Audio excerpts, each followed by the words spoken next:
Halo teman-teman, pada kali ini saya akan menambahkan materi terkait dengan beberapa teori yang menjelaskan kenapa sih badan hukum itu merupakan subjek hukum selain orang.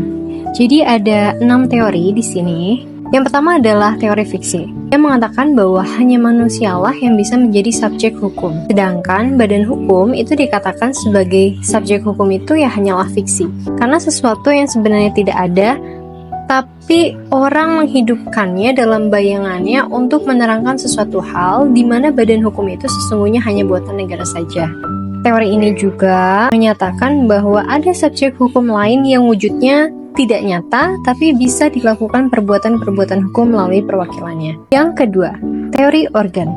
Menurut teori ini, badan hukum itu adalah organ, seperti halnya manusia yang menjelma dalam pergaulan hukum, dapat menyatakan kehendak melalui alat-alat perlengkapan yang ada padanya, seperti halnya manusia yang berpanca indera. Oleh karena alat-alat itu berupa organ-organ manusia juga, maka sudah selayaknya syarat-syarat dalam peraturan-peraturan hukum yang melekat pada badan seorang manusia itu dapat dipenuhi juga oleh badan hukum. Yang ketiga, ada teori harta kekayaan bertujuan. Teori ini menyatakan bahwa hanya manusia yang menjadi subjek hukum dan badan hukum sesungguhnya hadir hanya untuk melayani kepentingan tertentu.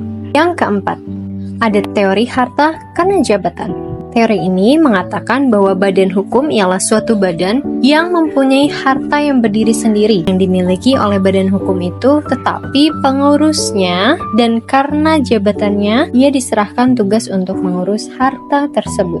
Yang kelima, ada teori kekayaan bersama. Menurut teori ini, apa yang merupakan hak dan kewajiban badan hukum pada hakikatnya juga merupakan hak dan kewajiban para anggota bersama-sama. Sehingga kekayaan badan hukum pun merupakan kekayaan bersama seluruh anggota. Maka badan hukum ialah harta yang tidak dapat dibagi-bagi dari anggota-anggotanya secara bersama-sama. Yang keenam, ada teori kenyataan yuridis. Menurut teori ini, bahwa badan hukum merupakan kenyataan atau realitas yuridis yang dibentuk dan diakui sama seperti manusia pribadi. Kehendaknya dalam mempersamakan badan hukum dengan manusia terbatas sampai pada bidang hukum saja.